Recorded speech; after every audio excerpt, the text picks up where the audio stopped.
Which is the most violent religion എന്ന് പറഞ്ഞ ഒരു വിശ്വപ്രസിദ്ധമായ ഒരു പ്രോഗ്രാമാണ്. അതിനകത്ത് ഓരോ മതങ്ങൾ ചെയ്ത അക്രമ പ്രവർത്തനങ്ങളും മരിച്ച ആളുടെ ലിസ്റ്റും വെച്ചിട്ടാണ് അത് പബ്ലിഷ് ചെയ്തിട്ടുള്ളത്. വിശ്വപ്രസിദ്ധമായ പുസ്തകമാണ്. ഞാൻ എൻ്റെ ഒരു വീഡിയോ എടുത്ത് അയച്ചു തരാൻ വേണം. അതിനകത്ത് മതങ്ങളെ ഇങ്ങനെ ക്ലാസിഫൈ ചെയ്യുമ്പോൾ ലോകത്തിൽ ഏറ്റവും കൂടുതൽ അക്രമവും ആളുകളെ കൊല്ലുകയും ചെയ്തിട്ടുള്ളത് ക്രിസ്തു മതമാണ്. രണ്ടാമത് നിരീശ്വരവാദികളാണ്. നിരീശ്വരവാദി എന്ന് പറഞ്ഞാൽ സ്റ്റാലിനും മാവോസേതുവും ഉൾപ്പെടെയുള്ള കമ്മ്യൂണിസ്റ്റ് ഭരണകൂടങ്ങൾ. പക്ഷേ അവർ പറയുന്നത് മതങ്ങളാണ് ആളെ കൊല്ലുന്നതെന്ന്. അല്ല, രണ്ടാമത് ഏറ്റവും കൂടുതൽ നിരീശ്വരവാദികളാണ്. മൂന്നാമത്തേത് ബുദ്ധമതമാണ്. അങ്ങനെ വന്നിട്ട് 5ാം സ്ഥാനമാണ് ഇസ്ലാമിന്. ലോകത്തിലെ ഏറ്റവും കൂടുതൽ അക്രമം ഇല്ലാത്ത മതം ഹിന്ദുമതമാണ്. മോസ്റ്റ് പീസ്ഫുൾ റിലിജൻ ഹിന്ദുമതമാണ്. ഹിന്ദുമതം എല്ലാവരെയും ഉൾക്കൊള്ളാൻ കഴിവുള്ള അതിമഹത്തായ മതമാണ്. മതങ്ങളുണ്ടായ ദേശത്ത് അവർ നശിപ്പിക്കപ്പെടുമ്പോഴും ആ മതങ്ങളെ പ്രൊട്ടക്ട് ചെയ്ത് സംരക്ഷിക്കുന്നത് ഹിന്ദുമതമാണ്. അപ്പോൾ സ്വരാഷ്ട്രീയ മതം ഇറാനിൽ നശിപ്പിക്കപ്പെട്ടപ്പോൾ അവിടെ നിന്നുള്ള പാഴ്സികളെ മുഴുവൻ ഇവിടെ കൊണ്ടുവന്ന് സംരക്ഷിച്ചു. ഇറാനിലിപ്പം സ്വരാഷ്ട്രീയൻസ് ഇല്ല.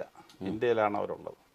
പാകിസ്ഥാനിൽ നിന്ന് അഹമ്മദിയാസിനെ ഓടിച്ചു. ഒരു 45 ലക്ഷം അഹമ്മദിയാസിനെ ഇന്ത്യയിലേക്ക് സ്വീകരിച്ചു. അഹമ്മദിയ പ്രസ്ഥാനം. ബഹായിസിനെ പേർഷ്യയിൽ നിന്ന് വീണ്ടും ഓടിച്ചു. ഹിന്ദുമതം അവരെ അക്സെപ്റ്റ് ചെയ്തു. കൊണ്ടുവന്ന് ഡൽഹിയിൽ, ബഹായിയുടെ ഹെഡ്ക്വാർട്ടേഴ്സ് ഡൽഹിയിലാണ്. താമര, നമ്മുടെ വിമാനത്തിൽ പറന്നിറങ്ങുമ്പോൾ താഴെ കാണുന്ന താമര ദേവാലയമാണ്.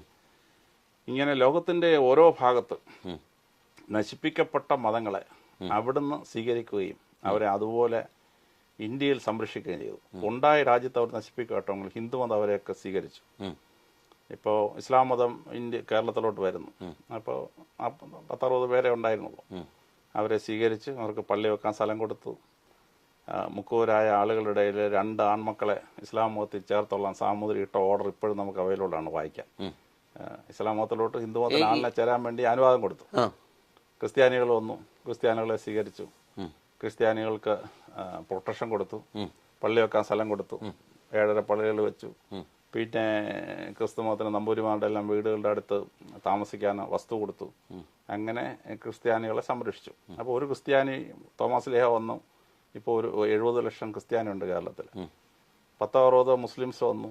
ഇപ്പോൾ ഏതാണ്ട് 1 കോടി മുസ്ലിംസ് ഉണ്ട് കേരളത്തിൽ. യഹൂദന്മാരുടെ ഇസ്രായേലിന്റെ ഒഫീഷ്യൽ ചരിത്രം, അതിനകത്ത് അവർ പറയുന്ന ശ്രദ്ധേയമായൊരു വാചകമുണ്ട്. യഹൂദന്മാർ ലോകത്തിൽ പോയ രാജ്യങ്ങളിലെല്ലാം ഞങ്ങൾ പീഡിപ്പിക്കപ്പെട്ടു. ഞങ്ങളെ പീഡിപ്പിക്കാത്ത ഒരൊറ്റ മതമേ ഭൂമിയിലുള്ളൂ, അത് ഹിന്ദുമതമാണ്. യഹൂദന്മാർ ബോംബെ വന്നു, ഞങ്ങളെ സംരക്ഷിച്ചു. യഹൂദന്മാർ ഗോവയിൽ വന്ന് ഞങ്ങളെ സംരക്ഷിച്ചു. ഞങ്ങൾ കൊച്ചിയിൽ പോയി മട്ടാഞ്ചേരിയിൽ ഞങ്ങളുടെ ദേവാലയത്തിലെ വിശുദ്ധ ഗ്രന്ഥത്തിന്, ബൈബിളിന്റെ ചുറ്റും, തോറായ്ക്ക് ചുറ്റും സ്വർണം കൊണ്ട് പൂശി കൊച്ചി രാജാവ് തന്നു. അതുകൊണ്ട് ലോകത്തിൽ ഞങ്ങളെ പീഡിപ്പിക്കാത്ത ഏക രാജ്യം ഇന്ത്യയാണ്. ഏക മതം ഹിന്ദുമതമാണ്. ഇസ്രായേലിന്റെ ഒഫീഷ്യൽ ചരിത്രത്തിൽ അവർ അക്നോളജ് ചെയ്തിരിക്കുകയാണ്.